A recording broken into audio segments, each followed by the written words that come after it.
Well, I finally got this Way Achievement from Microsoft Flight Simulator 2020 unlocked. And if you're like me, this thing was a huge pain in the butt. I must have flown 10 flights over 300 nautical miles from a dark cockpit, start up from scratch, manually flew the flight, landed, manually went to a parking spot, shut down, and I could not get this thing to pop. And then finally I found on the flightsimulator.com forums a guy that had it done.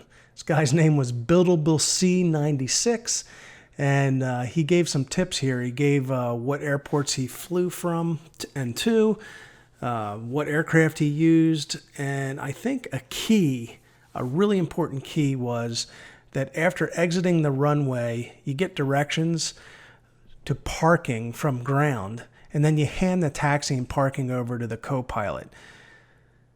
That is what finally did it for me. But in case it was more than just that, I have this all on video, and I'll show you exactly what I did to get this achievement. So the first thing you have to do is go to the world map and set up the airport. The departure airport is KCOS, and I'm going to choose gate number 25 as a departure. You need to do this so you can start with a dark cockpit. The airport is KHUT, and I'm choosing runway 4. You don't actually need to choose a parking spot, and that's something different. I've always chosen a parking spot in the past. And I'm doing these at nighttime with rain so that I can get the achievements eventually for flying at night and flying in rain. So I'm just building time doing that. And we're using the TBM 930. I'm going to bring the fuel up to about 97% here. I don't think this is absolutely necessary. You could do a 300 nautical mile flight with 50%, but I just want to have plenty of fuel. So we're going to go ahead and launch this flight, and I'll walk you through the startup procedure on the TBM and setting up IFR. I did fly this IFR, and I don't know if that's important or not, but if you want to do exactly what I did to try and unlock this, I'm going to give you every bit of information I can on what I did for this flight. Okay, here we are in the dark cockpit. Do not close down the checklist in the ATC boxes. You can minimize them, but do not close them down. If you close them down, it gets rid of the true to life settings, and you don't want to do that. One of the keys is you have to have no assists on. It has to be true to life settings. In fact, if you didn't set the assistance to true to life here with everything hard, stop, go back to the main menu, do it, and restart this flight. But if you have true to life on, this is okay. The AI control, you can shut that down. I just have that on for later in my landing. Here is the startup sequence. I'm just going to turn lights on since we're here at night. I guess I should have turned battery on first, but it doesn't matter. I'll turn the battery on now, and my lights are on because I turned the switches on already.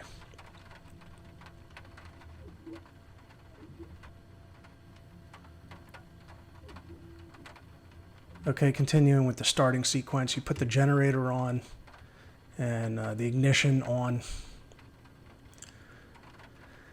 the boost pump you turn on, and then go ahead and hit the starter.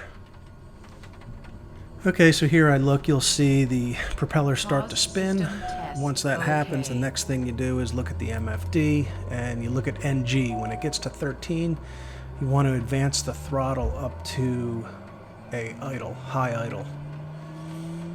And I'm using F3 to do this. If you use the throttle on a joystick, or if you have a throttle, it'll just go right out of the idle into the taxi side of the throttle there, and you don't want that yet.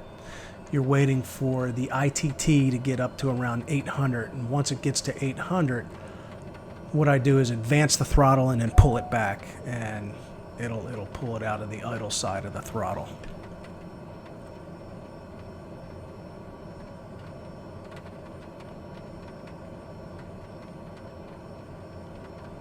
Okay, so we're coming up on 800 on the ITT.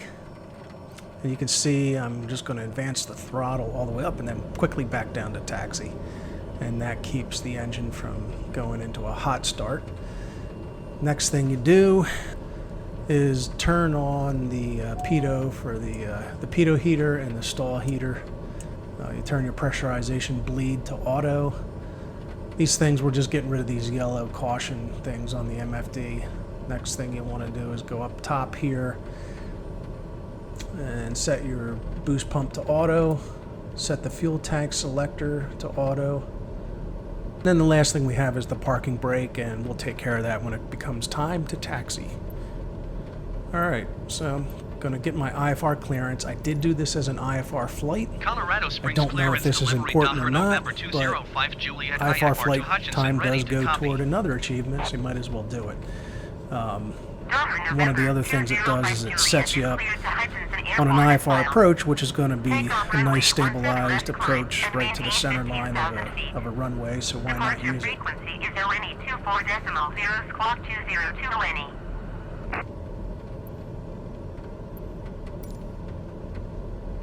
November 205 Juliet cleared to Hutchinson Airport as filed. Takeoff runway 17 left, climb and maintain 15,000 feet. Departure on ONE 24.0 squawk 20 to ONE. Toronto 05, Juliet, read that correct. Contact ground on ONE 21.7. Okay, now that I got my IFR clearance, I'm going to set up the autopilot. I'm going to choose nav mode and VS mode for vertical speed. I did use the autopilot on this flight. That does not count as assistance. I'm going to use the nav and the vertical speed. Here I'm setting up my altitude pre-select up to 15,000 to match my IFR clearance. Jumps around a little bit. There we go, 15,000.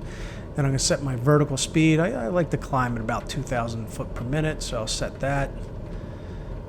You preset this so when you take off, you'll be able to just activate your autopilot and it'll start your climb to the proper heading. The next thing I'm going to do is change the nav source from VOR to the FMS, so you have a magenta line. It'll follow your GPS flight plan. Then I'm going to load up the approach. Since I chose runway 4, they're going to give me the RNAV 4 approach, and they're going to give me that transition. I know because I already flew the flight, so I'm just going to load that up. So that will be set for you when they give you the approach later on in the flight after your descent. I'm going to zoom in and orient myself on the field. Runway 17 left is right there. Colorado Springs ground. November 205 Juliet with India ready to taxi IFR. Air November 205 Juliet, taxi to and hold short of runway 17 left using taxiway Foxtrot, cross runway 31 Delta Alpha. Contact tower on 133.15 when ready.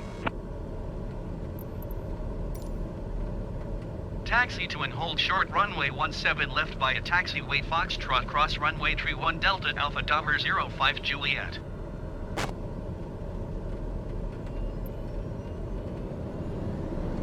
So here I'll start the taxi. You essentially need to do a 180 right here. And again, this is from ramp 25 parking. Follow the green lights here for the center line of the taxiway. And if you look down at the PFD as I'm taxiing here, you can see we're turning, heading toward runway 17, and they have some idiot put a bus here. Fortunately, you can drive right through these things without crashing the plane.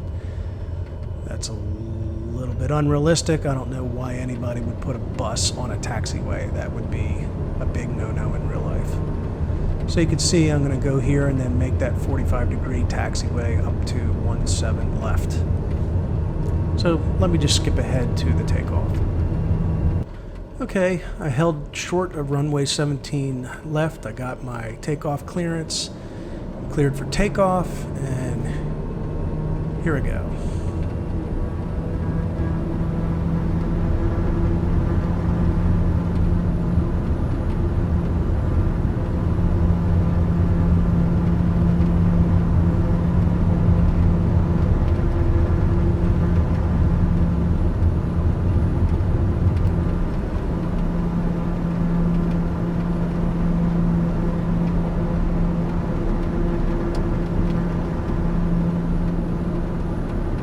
Okay, shortly after takeoff, you have to bring your gear up, bring your flaps up, and I turn my autopilot on. Control D turns the yaw damper on, and Control Z turns the autopilot on. And then the aircraft will just turn on course and climb to your altitude pre-select. And you'll be on your way, cruising to the arrival airport. So at this point, I'm just going to cut to the approach. Really nothing that goes on during the en route phase here, other than you do get your normal IFR handoffs, and you have to change frequencies and contact the next center or approach or whatever you're being told to do. Just go ahead and do that en route, and you'll finally get your descent, and you'll get your approach handed to you. You'll get your approach clearance. One last thing, I noticed that I got -1 degree C here, so we're getting below freezing. I turn on all my anti-ice. Okay, I've jumped ahead here to the approach part of the flight. I have descended. I am inbound on the final approach fix for RNAV runway 4. I do have approach mode selected on the autopilot so that it will fly the approach, fly a coupled approach. 05 Juliet, cleared to land runway 4. Wind 265 at 17. Okay, I crossed the final approach fix, so gear goes down. Runway 4.05 Juliet. And I'm also going to put in my landing flaps here, my second notch of flaps. Just helps slow this aircraft down to 90 knots. So you're going to want to just, work your throttle to keep it at about 90 knots on the approach. And since it's coupled, you just kind of go along for the ride and let the autopilot bring you right down to the threshold of the runway. I'm going to just jump ahead to the landing here.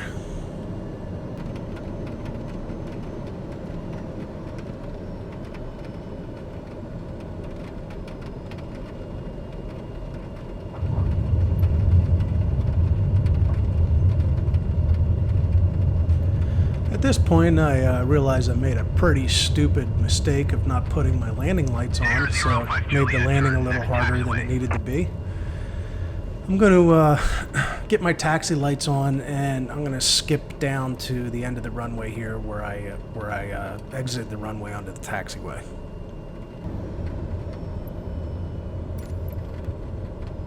Okay, as soon as I exit the runway, tower is going to give me a parking clearance, which I'm going to acknowledge. And at this point, I'm going to turn over the aircraft to the co-pilot by going to the AI control box and choosing Control Aircraft.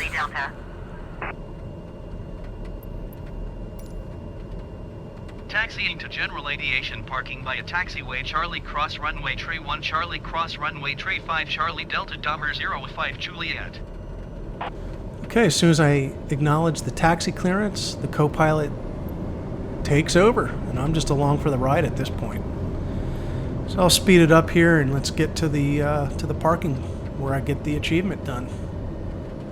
Okay, at this point the co-pilot is still driving. He's inching forward, and right when the ground guy gives the stop, he stops the aircraft, starts to spool the engines down, and you'll see the ground guy just vanishes, and right at that point my achievement pops. You can't see it, but you'll hear it.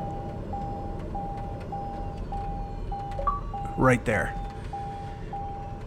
Well, I hope that this video has been helpful for anybody that's trying to get this mind-numbing achievement accomplished.